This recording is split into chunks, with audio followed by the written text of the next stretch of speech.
Welcome to Hiraeth, the home of modern Welsh politics.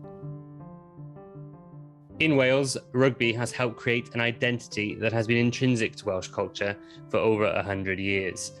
Some could say that in Wales, rugby has never been stronger, although after this last weekend, we may not all agree. But as ever, passionate arguments continue about the game. And to do that with us this evening, we are joined by James Stafford, who is a Welsh rugby historian and editor of the East Terrace.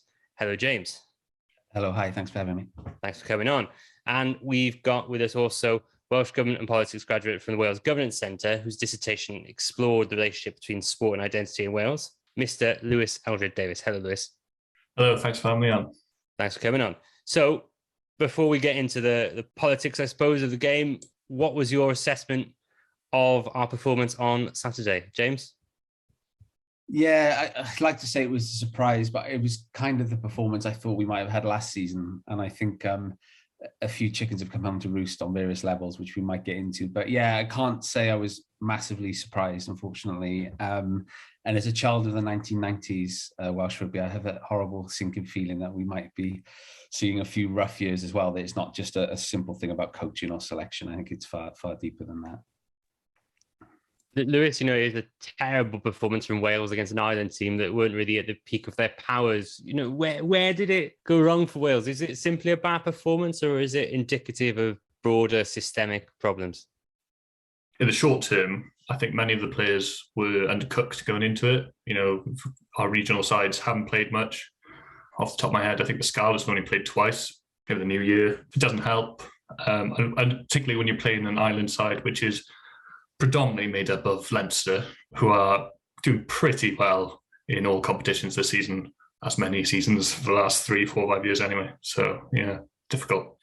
I'll just throw my 2 pence in before we start the pod proper, but it was a disappointing game, wasn't it? It wasn't unexpected, but it's never easy to take that kind of scoreline and the performance underneath that, really. I think, how many points did Sexton leave out there as well? It wasn't good, was it? But anyway, we might come back to that.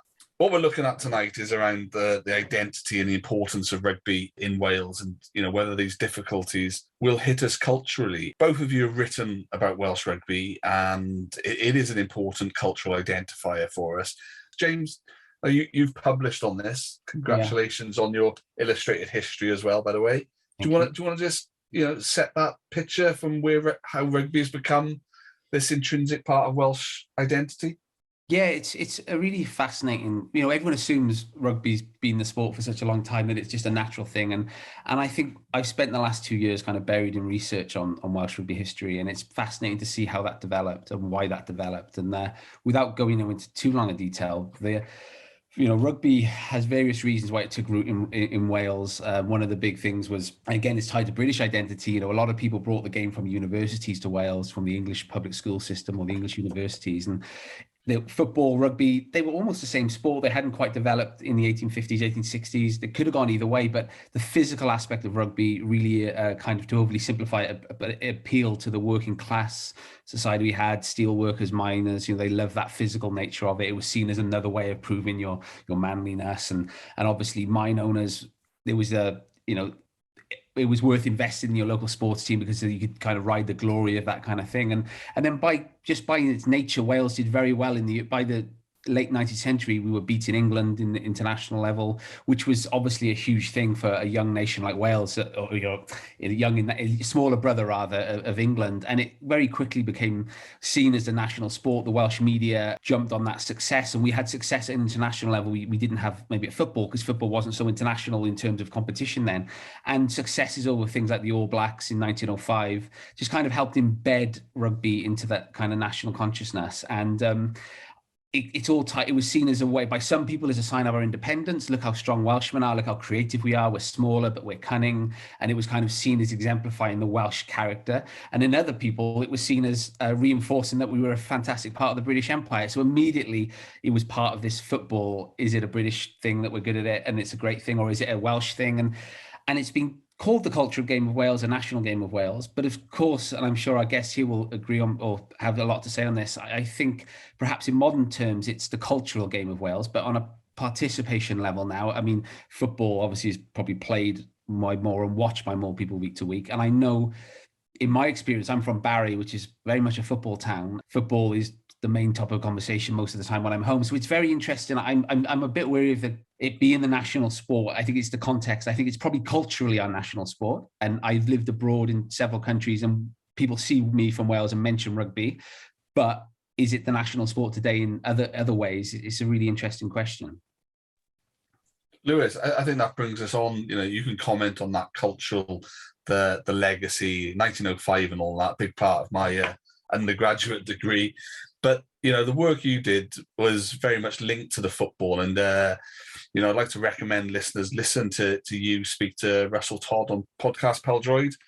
Do you want to, further what James has just said, drawing on your research between the football and rugby aspect of it? Yeah, totally. In those formative years of where football was either association football or rugby football, particularly in South Wales, rugby football was the game brought into the working class, whether that was the steelworks or mining and so on.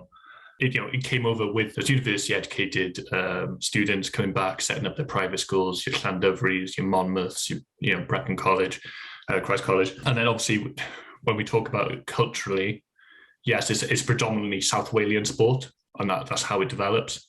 Whereas, obviously in North Wales, you have these closer ties with Cheshire, Liverpool. Football is the cultural sport, the sport, the working class in England. And I guess those North Walians see a closer tie to the football rather than the rugby. I link it back to Laura McAllister once paraphrased Ron Davies with his process. Devolution is a process, not an event.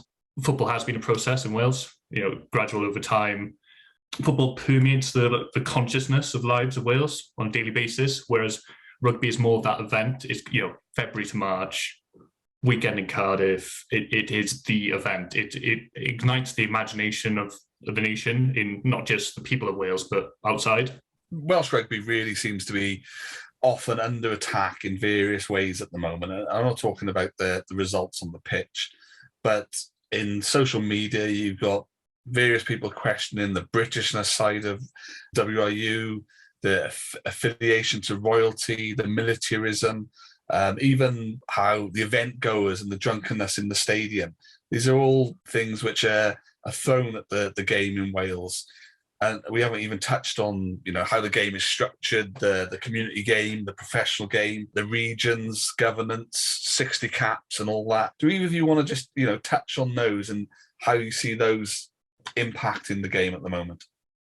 It's interesting in that I think my view of the Welsh football team has been transformed in the last 10 years. I think it's been a wonderful renaissance, obviously on the playing field, but to see there's a lot about the FAW I really like from the fact they use the dragon on the shield, not the feathers. I think is great. I'm not a Welsh language speaker, unfortunately, but the way they've embraced that language in the way it communicates, and also from what I have, my cousin, I have lots of friends who go to all the games home and away, and the experience seems on the whole far more enjoyable than in the stadium than happened at rugby. Some of my last few trips to the Principality Stadium have been marred by similar things that have been in the press with the drinking side of it. So I think that's a real big problem for Welsh rugby. And going back to the whole feathers thing, it's really, again, I think it's an important story, but England playing a rose, Scotland have a thistle, Ireland have a shamrock. These are all like national emblems, plants, flowers. Wales chose the three feathers, and no one quite knows why they chose it. But the most likely reason is the WRU at the time, or the people in the WRU at the time, wanted to reinforce our Britishness at a time where there was that debate about whether we were going for home rule independence or being part of the empire. And that choice of the three feathers was a really interesting choice the WRU made back in the day. So I think whilst most people think you're being picky when you pick on that aspect, who cares if I think the average person doesn't care. But I think it does say quite an interesting thing about the Welsh Rugby Union, and the fact that we're still getting royal patronages and getting royal people in at the top is interesting, that we're still doing that like 140 years later. Yeah, just finishing off there on the emblems, wasn't it maybe 4 or 5 years ago, the FAW changed its emblem ever so slightly. So I think the dragon started facing the other way. And they did a whole PR piece of work, putting a video together.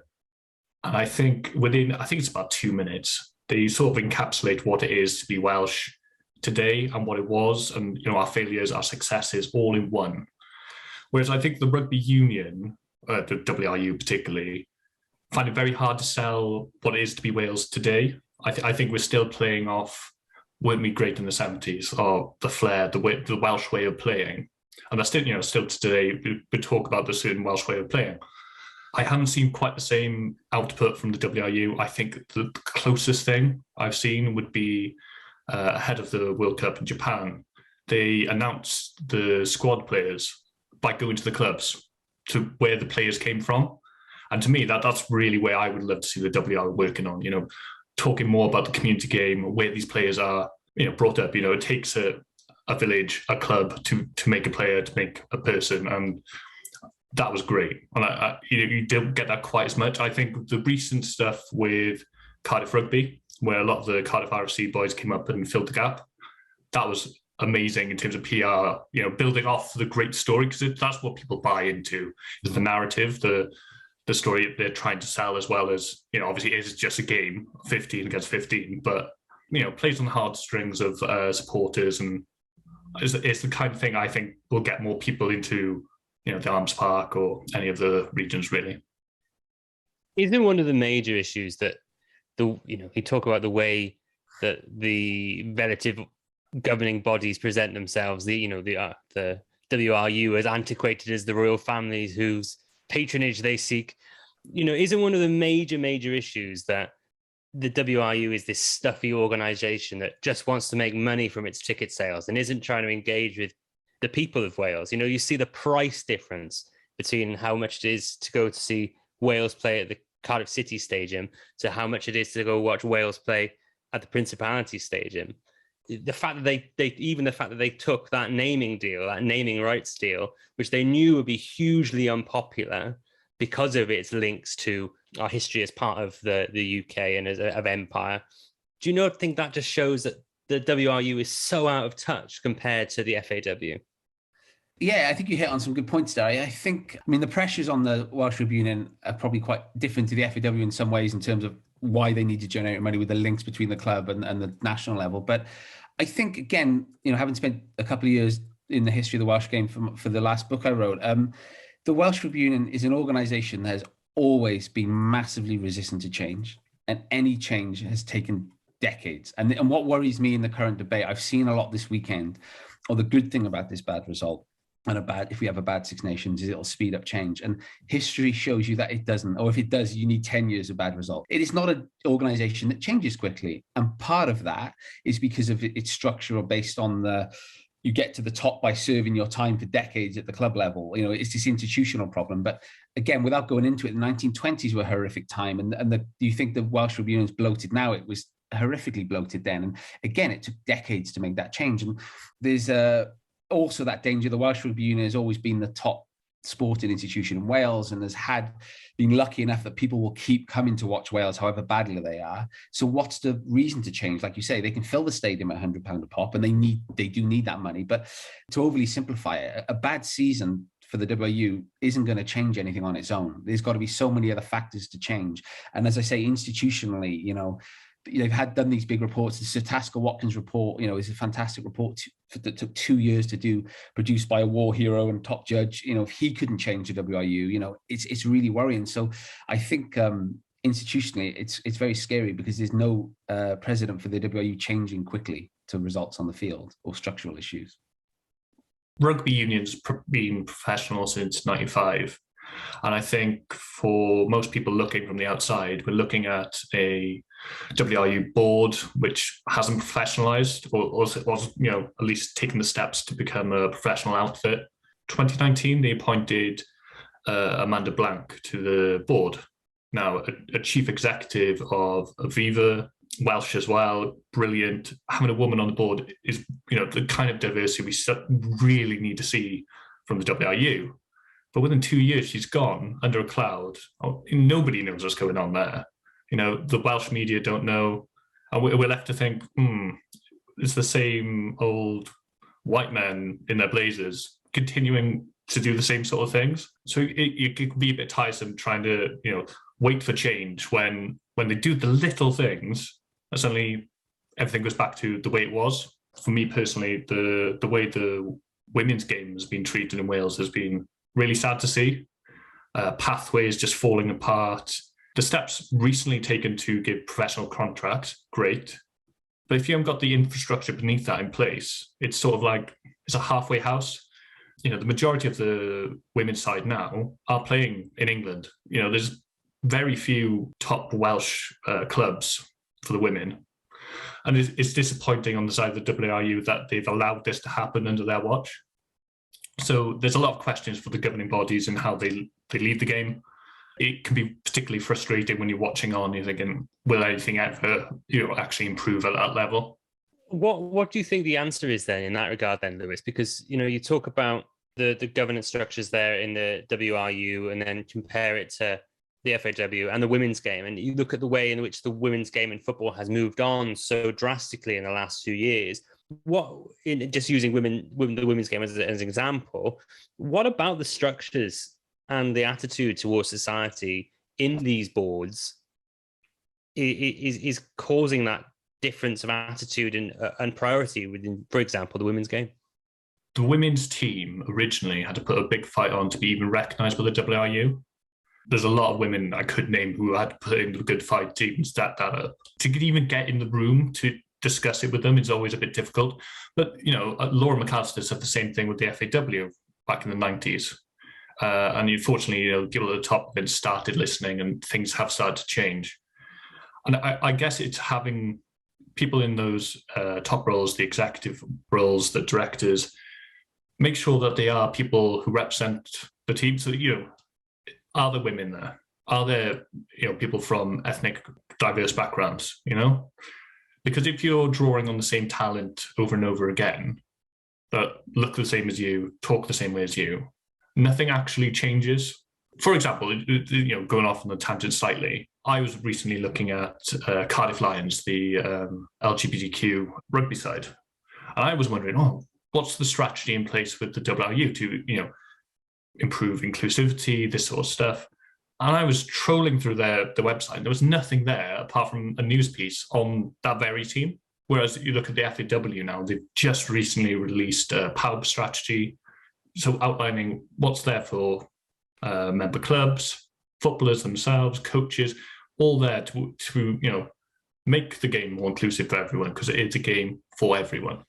And it's just those little things I just want to see a bit more from the WRU. That, likewise, when they're using their social media platforms, Facebook, Twitter, whatever, can it be bilingual?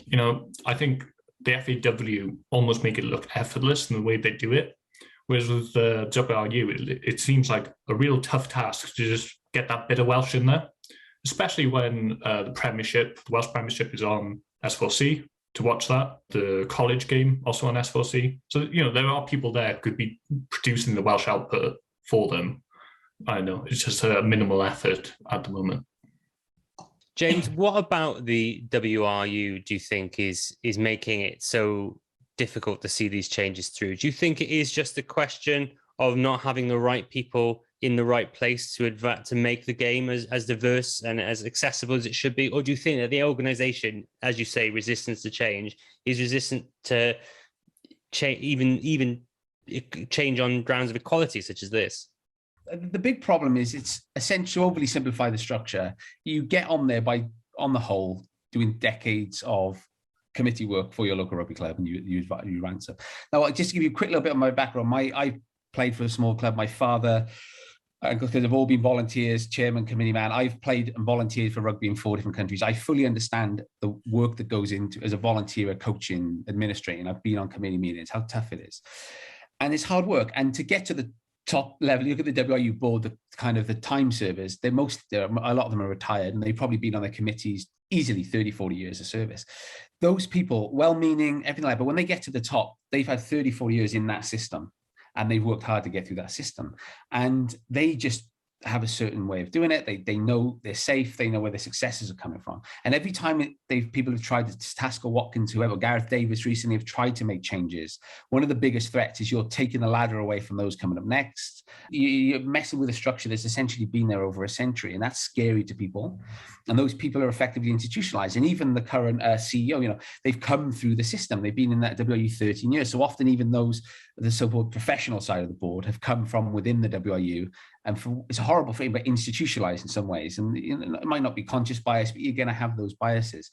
And I think, and I've seen, and again, I've sat on Welsh rugby committees when I coach mini rugby, and it's a cliche and it's but my God, the Welsh, we can argue ourselves against a wall, it's unbelievable to see. I couldn't believe the things I was seeing. And this was like a mini rugby district committee meeting. God knows how it goes on higher up. And I've also seen firsthand top level Welsh rugby union people in action, and I won't go into it, but it's a scary institution in some ways when it comes to change.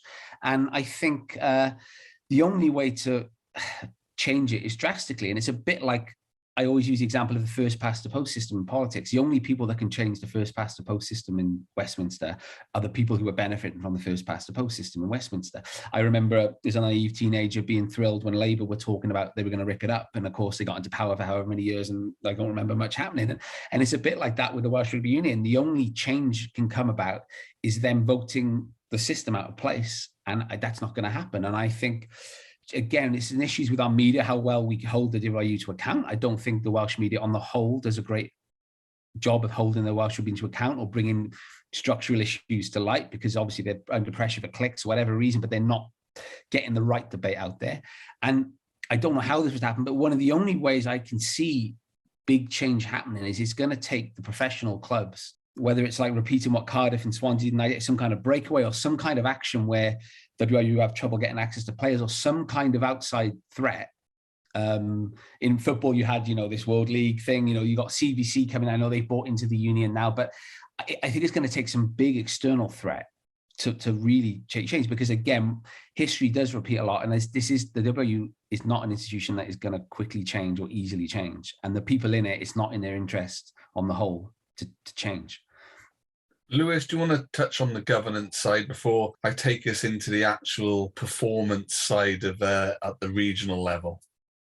The clubs, the regions and the union have been at loggerheads for a while. And I think it eased for a short while, but I think it's going to come to a head again. I think maybe 2 years ago now, where there was the proposed merger of the Scarlets and the Ospreys. Nobody wants that. Nobody's ever talking about that. The recent change name of Cardiff Blues to Cardiff Rugby, going back to their roots being Cardiff rather than a regional force. And then I guess Gwent Dragons as well. Newport Gwent Dragons, a force that nobody wants to mess with because nobody cares. They're not winning and they're not performing, and it's a region that only the WRU were willing to invest in, and a local boy who's done quite well for himself. So yeah, I think there's a lot of challenges for Welsh rugby at a governance level. Do I think the guys involved at the moment are going to bring about that change? I don't think so. I think it's going to, like James was saying, it's going to be an external force, most likely, to force any change. So if I could just ask, what's changed? Because I don't know as much, obviously, on the football. What's changed because I remember the FAW were a real punchline as well, growing up. What's helped them change to improve so much in the last kind of decade or so or more? I guess it all starts with Jonathan Ford, the former CEO, and Gary Speed coming in. Obviously, it helps when they're successful, and the start of the success of the Welsh side was when Gary came in. With Jonathan Ford coming in, you had a guy who knows PR very well and was able to reflect the fans. So the fans were seeing a side that represented them, a bilingual Wales, a more confident Wales, I guess. And it also was a bit like the players representing Wales were players from all across the country and outside. So, the captain of Wales from Birmingham, you had boys from the northeast, the northwest of Wales, the west of Wales, Welsh speakers, English speakers, bilingual, it was everything. And it was just doing the little things right, the little partnerships that the FAW have introduced with the Urdd, when they did press conferences. So when they announced Ryan Giggs, they did it in St Fagans because they have a partnership with Cadw. It's like the little details. Before the Euros, they put basically a rock outside of all these famous castles across Wales with each of the players' names on them. So you could go round Wales and have pictures outside of them and collect them or such, And it was just tying back the heritage and culture of Welsh football with what Wales was and is today, I guess. Yeah. One of the things we're talking about today is we've established the cultural kind of importance of rugby. I think that'll be hard to argue, no matter the little football rugby dynamics we can have. But since we've had regionalisation of rugby, it's been under pressure from sides. It hasn't been bought in from everyone. And, while the national team, everyone would say the last 15 years, we've glossed over it. It's you mentioned the 90s, James, earlier. And yeah, that was my rugby time, and it was very, very painful. So the last 15 years at the national level has been absolutely fantastic. But people have long been saying that it's masking over the cracks. And I think there was an article last month by two of my rugby heroes, Paul Thorburn and Nigel Davies, who said that rugby really is on a cliff edge in Wales. And, our professional game is in 4 teams, all below the M4 corridor. What is your take on where we are with that? Is there some reality in these kind of suggestions? Nothing's, there's an assumption in Wales that rugby has always been the big game and it's always going to be the big game, and that's not true. The world's changed. Again, I'm overly simplifying, but you go back 40 years. What did you do on the weekend? Some guys played sports, some guys watched. I'm talking men because rugby was a men's game then, primarily, and you either played sport or you watched it on the whole. There was there wasn't much other entertainment. There wasn't much else. That kind of, you instantly had half the country playing, watching, or involved in sport, I guess. And that's not true in modern life. And also roles have changed in the family and the lifestyles and the hours people work. You can't always be free on the weekend. And society is completely different to how it's been the last 100 years. And you can't assume rugby will just retain its position in Welsh society. And the other danger, and I think the Welsh Rugby Union have a lot to kind of answer for here as well, is the Six Nations is an event. And on Six Nations Day, it's all over the newspapers, all over the internet, all over the televisions. But for most people, I'd say that's their only rugby they watch all year, and the Autumn Internationals. And there's nothing wrong with that. Not everyone has to be a 50-week a year fan. But the problem is we've had success relatively in the last 15 years, so that looks good. The stadium's pretty much always been full. But how much are those people interacting with rugby away from the Welsh games? And then furthermore, from the Welsh Rugby Union point of view, most of those people don't care about the governance issues. So the media probably don't feel like they need to they put articles on about the governance and they always complain, well, not many people followed them. So it becomes this vicious circle. On the few occasions, some of the big journalists or papers do feature issues about the Welsh Rugby Union or the regional game or the club game. It doesn't get many hits. Therefore, in the modern world of journalism we live in, they don't do more follow-ups, and it becomes this vicious circle because most people don't care. And also, and I mentioned it earlier, but there needs to be an education of people of trying to inform people more how professional sport works, the demands on it. Because one of the things you always see, they should build a stadium up here in the north. But building a stadium in North Wales, that's 20, 25 million. How are you going to support it? Where are the players going to come from? And again, you can't just import a team into a place and expect it to win. But you'll see that debate raised all the time. And I think, and that's another issue, is people see simplistic answers like they do in politics and that, but we need to have a more informed debate. And like it or lump it, or like it lump's the wrong word, so like it or not, since the 1880s, primarily, the 4 main clubs in Wales were Newport, Cardiff, Swansea, and Llanelli. Right? There's a big 4, and that's part of population density and things Lewis talked on earlier about why football took off more in the north. And it's very hard to change that.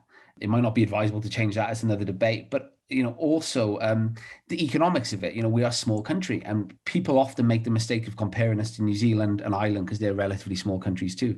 But the social, educational, political, cultural structure, geography of those countries is so different. We have a unique set of problems here, and benefit and advantages too. But it's a really complicated situation, and I think, unfortunately, there's not probably the public discourse on it we need to have.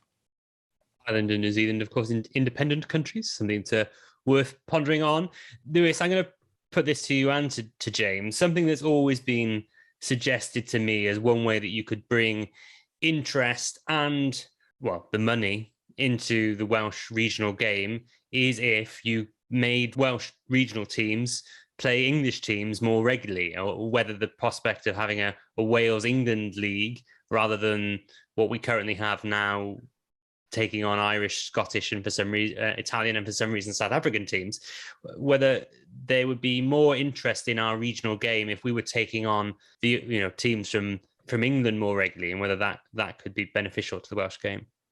It's a lovely idea. I think many Scarlet fans like myself would love to play Bristol more, play Bath, play Gloucester, play Exeter. It's just they don't want us. That's, at the end of the day, that's the situation we're in. And the thing is, we're finding it difficult to fill the crowds, fill the stadiums that we have now. The Ospreys are playing, well, I think they were the most populous stadiums in the regional game in Wales, but they weren't filling the Liberty, the now Swansea.com stadium. I personally would love them to play down the St. Helens, but that stadium needs a lot of work and it's not quite there. The other issue you have is your easy win in terms of getting people into the stadiums are people that play the game, and unfortunately, they're playing on a Saturday or a Sunday afternoon. Whether that's the juniors on Sunday or the seniors on the Saturday. They have a really hard task of drawing in new audience beyond the traditional, community rugby club players and people involved. I think they could learn a lot from the NFL of all things.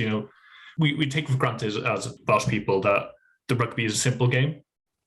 It's a complex, a lot of laws and rules to go by.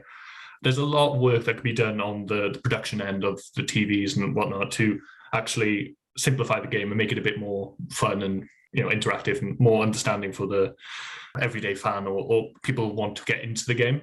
Plus, I think because we're very traditional with rugby, it's all about the clubs, the heritage, the history. Maybe there's an avenue to talk more about the player power, the players themselves. So, for example, South Africa, we talk about Khaleesi and his story particularly, and that's how the investment from Rock Nation came into South Africa and now the URC. I can see it going down that more of that avenue going forward. Yeah, at the moment, the way the regions are in Wales, I don't see any Welsh Anglo League. We used to have the Welsh Anglo Cup, but that was almost like a seconds team sort of competition. And we have this bizarre situation with our main competition, the URC, that we play games during the Six Nations.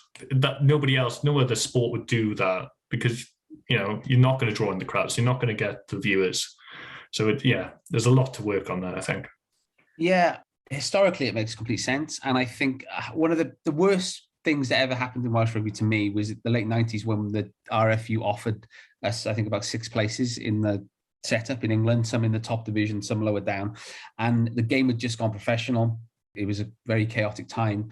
But I remember then I wanted us to take that. And I think history showed that was a really bad decision for the domestic game to take that. And it was a lot of arrogance and misunderstanding as well. But thinking that professional rugby was going to support the full league Welsh structure of 12, 15 top level teams. And it was a real lost opportunity. And I think, to me, there's no doubt commercially, kind of Anglo-Welsh would probably work better. The problem is how it happens. And the most likely way that's going to happen is someone like CVC, the big investors that come in and ask for, say, a British league, or they do it.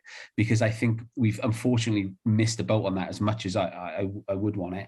But it's interesting to say the problem, the Welsh product, the URC product, because as you kind of said in the intro, you've got South African teams in it, Italian teams in it.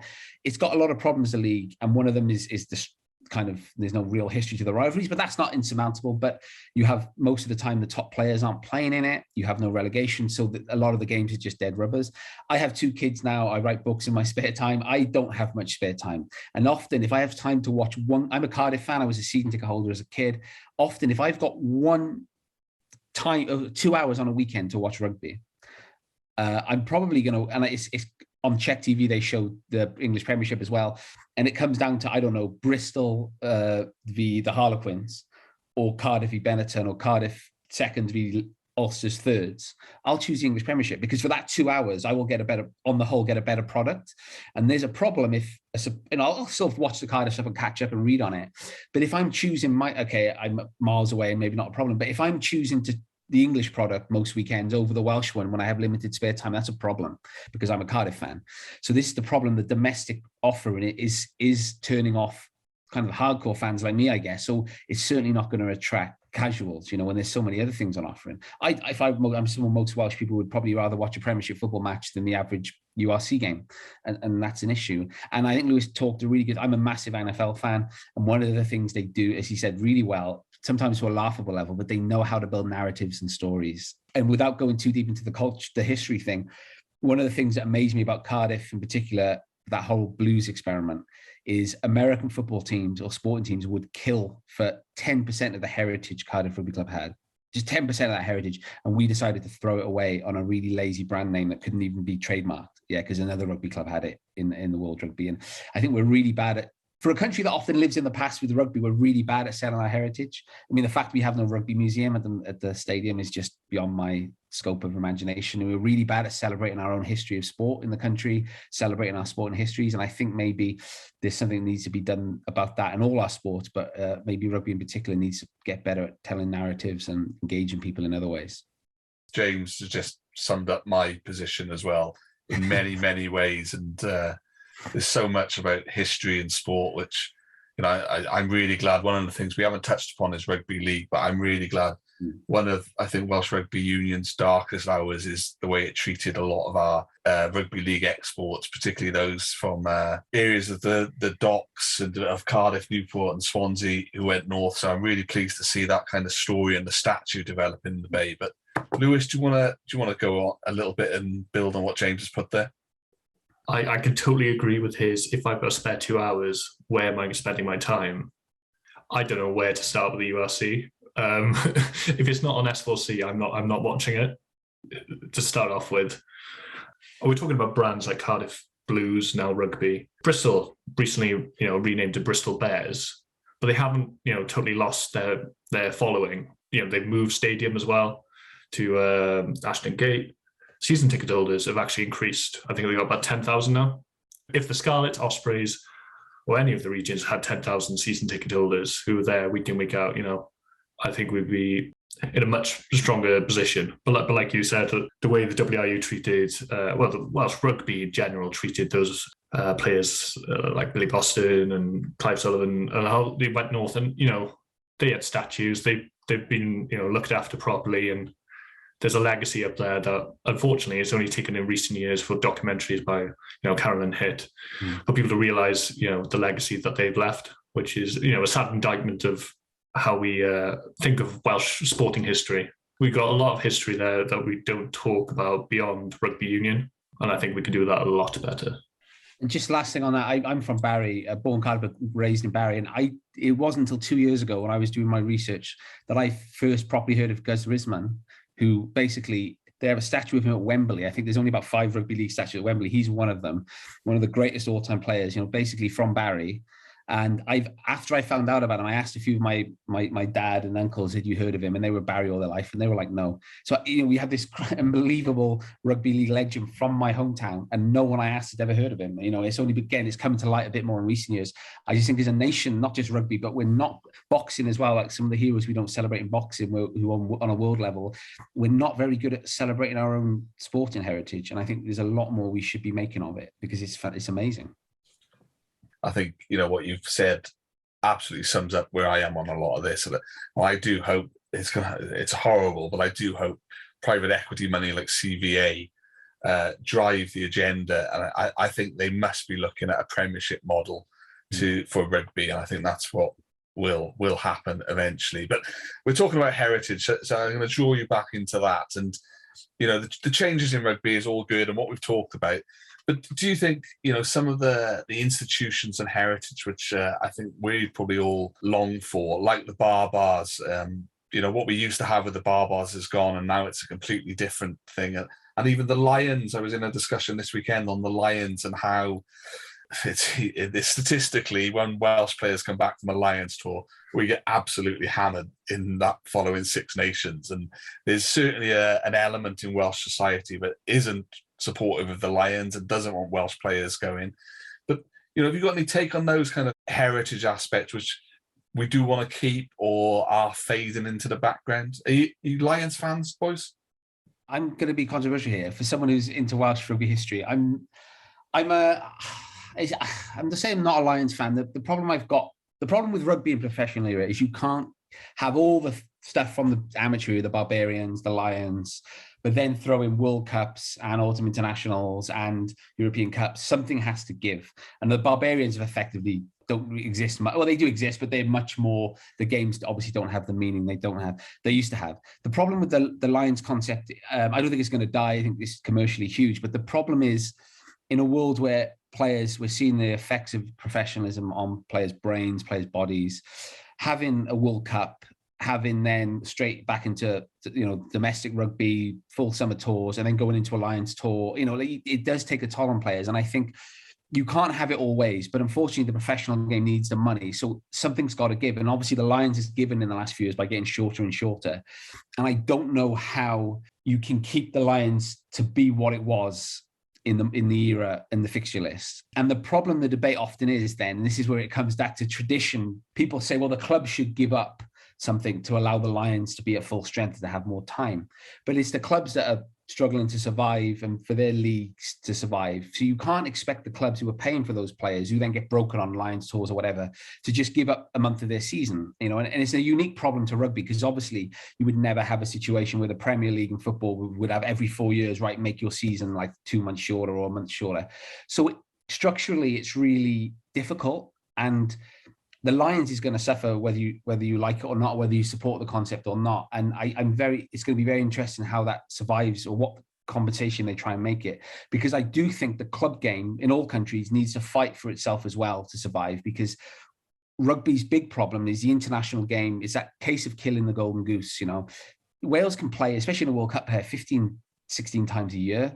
And it's the specialness of that occasion. If you don't see Wales, New Zealand this year, you can probably go and watch them next year. International rugby is a very small community, and I'm very envious of football, of how much bigger the international world is. And you can't keep adding international fixes, because the clubs team suffer. And you see that in the URC, where if you've got an international playing for Cardiff or the Scarlets, they're probably only going to play 7 or 8 games in a season, if you're lucky. And then they're going to come into a team and it's going to be unstructured because the team's not used to playing with each other. So rugby has this huge problem. And I think somewhere, and I don't know how you do it, the international game needs to give something to the club game to allow the structure of the club game to thrive and develop, and not undermine it. And it's difficult. And I don't have an answer to that, but I think it is a very unique rugby problem. One of the things I think the regions in Wales haven't managed to secure is that heritage and that emotional legacy which the clubs had, even though they are very similar.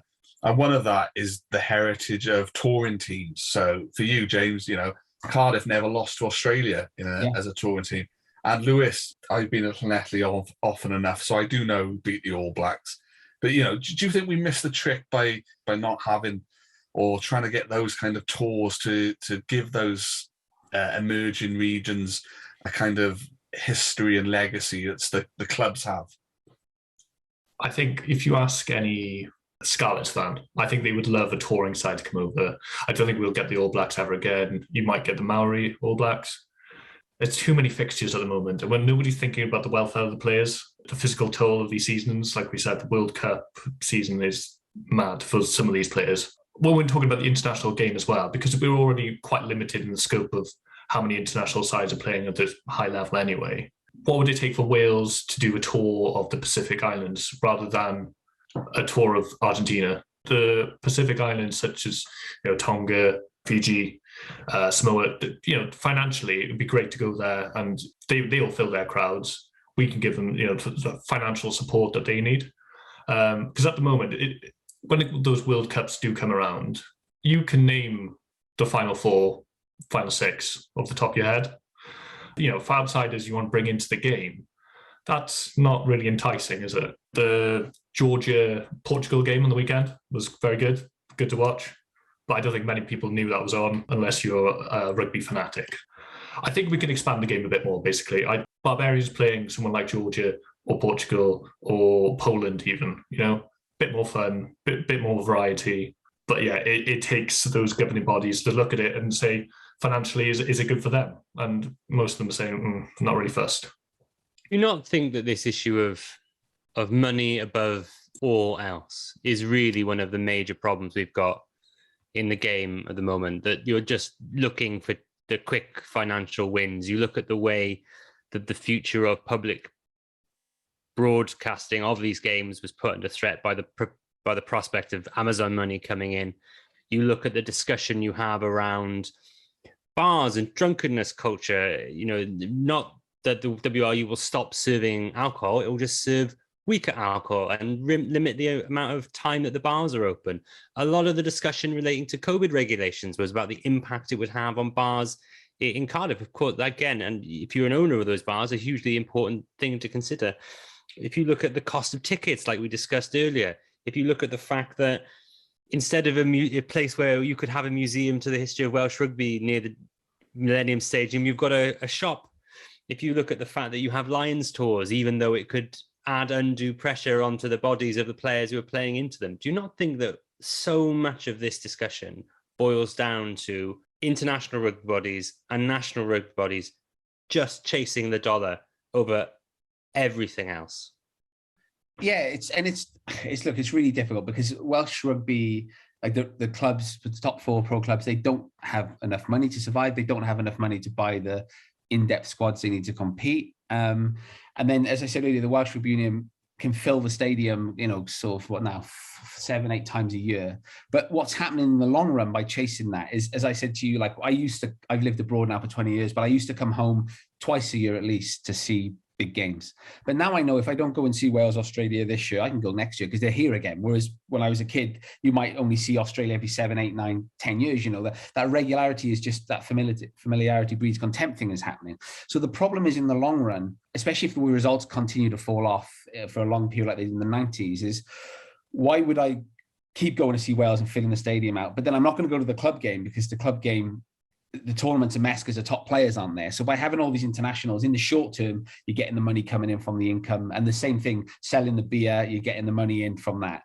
In the long run, if you're damaging the experience going to a Welsh game, well, I'm less likely to go. And I know a lot of people who don't go now that used to go, like not just a few, like a lot of people that would miss a game that just don't like the experience now. So in the short term, yeah, we're bringing the money in with all these games with the autumn internationals, but in the long run, I think there's a danger of killing the golden goose, and also it undermines the club games because the top, the regions, they don't have their players before the autumn internationals for 2 weeks before. Say the autumn internationals are 4 weeks, that's 6 weeks. Then often 2 weeks after that, they're not fit or not ready to be integrated. That's 8 weeks without them. They then have bad results in Europe because the players aren't integrated, and then all that there, and then they're away for another 6, 7, 8 weeks in the Six Nations. And then, so then why would I bother watching the club game? Because my teams aren't got the top players and they're not performing well. So it's a real difficult situation in rugby, very unique to rugby. And I don't know what the answer is, but at some point you've got to, I think, have to grow the club game.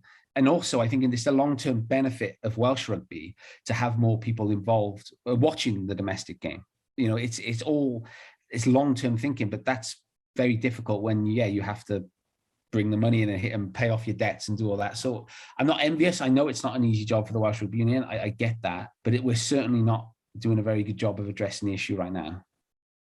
The finances of Welsh rugby is like a podcast in itself. The Welsh government, Welsh Rugby Union, just negotiated their COVID loans that they pulled out for the regions. About 20 million with NatWest. We hope they're in favourable terms so that these regions can pay off their loans, but it's worrying. We need to fill those stadiums up. We need to build up the hospitality at these stadiums as well to ensure that we still have a professional game in Wales. We could talk about Pontypridd and Pontypool and the clubs that have been hard done by regionalisation and all the rest of it.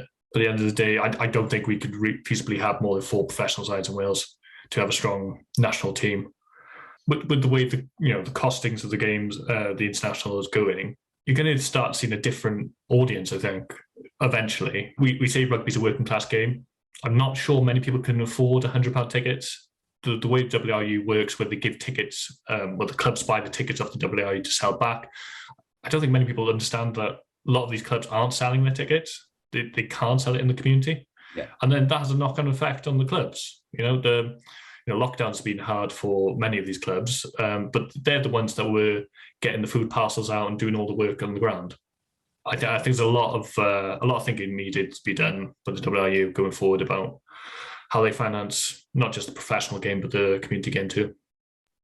Yeah, again, my local club we used to be very plastic, silly sports. I remember growing up, we were a junior club, so we didn't have many tickets, but there was only, you had 2 Five Nation games and maybe a tour match, maybe one other. You had 4 games a year and tickets were gold dust. Now we have to take the tickets because we obviously is attractive to members, but people can't afford to go to every game. There's now 8, 9 home games a season. So the club's often left over. Obviously some tickets go to sponsors, but the club's struggling, and you'll see it on Twitter, clubs like mine, we've got 5 tickets to get rid of tomorrow, or the club's £600 down, and that's a lot of money for a local club. And it is a massive problem on the ticketing front. And again, that's going back to the golden goose analogy. But the problem is, at the moment, on the whole, the stadium either sells out or sells 3/4 out in the autumn internationals. And I genuinely think the Welsh Rugby Union are like, we sold out, it's fine, that works, that's got the money coming in. And that's again going back to this the vision of the people involved. And it's not exactly the question, but I really do think there needs to be, the only way the Welsh Rugby is going to reform is from outside, and also we need to split this community game and the professional game are 2 very different things. And I feel really sorry for clubs, because if you don't take your tickets, you lose your allocation, I believe, or it used to be like that. So they have to take them. But it's tough. And again, if people like me are kind of like, okay, I live abroad now, but it's like, I don't know if I want to pay £100 and have drunk people stumble over me and I have to stand up 50 times a game and no one's watching the game around me. Then if I'm getting turned off, and people like me, the casual fan especially, is not going to be attracted, especially if, and I hope we do have a few barren years of results, which is very feasible. I just want to say thanks to both of you for coming to talk to us this evening. Before we go, I've got one last question, and that is, who do you think will win the Six Nations, and do you fear it is wooden spoon year for Wales? Lewis, do you want to start us off? I'm going to go with France. And no, I think we'll be all right. We'll always beat Italy. They look very good against France on the weekend. I'm a little bit concerned about that myself. James, what do you think? Yeah, I hope France have always been my second team. I think this will be France's year. I wish I had the confidence with Italy. I do think they are getting better. I've also, as I said, I've grown up. I was in the crowd when we lost at home to Romania, lost at home to Canada. I've seen so many disasters that I have never in my life considered, over a lot of my life, not considered Italy a walkover. And I think it's going to be really tough. But, to be honest, I think, as I said, I hope we do well, but I'm not sure if we do. I don't think it's a great, it's going to be some good coaching needed, but it's only going to paper over some cracks, I'm afraid. I'm going to end on a very negative note, sorry. Are you happy? Thanks very much for both of you coming on. If people want to find out more from you on Twitter, where can they go? James? At JP Stafford. Wonderful. Diolch. Lewis? At Lewis Eldred. Wonderful. Diolch yn fawr iawn I chi gyd. Thank you all so much for listening to Hiraeth this evening. And if you want to find out more from us, you can go to Hiraeth Pod on both Facebook and Twitter. Or go to our new website, which is www.walespolitics.com. Thank you for listening to Hiraeth. If you like what you heard, please don't forget to subscribe, rate and review.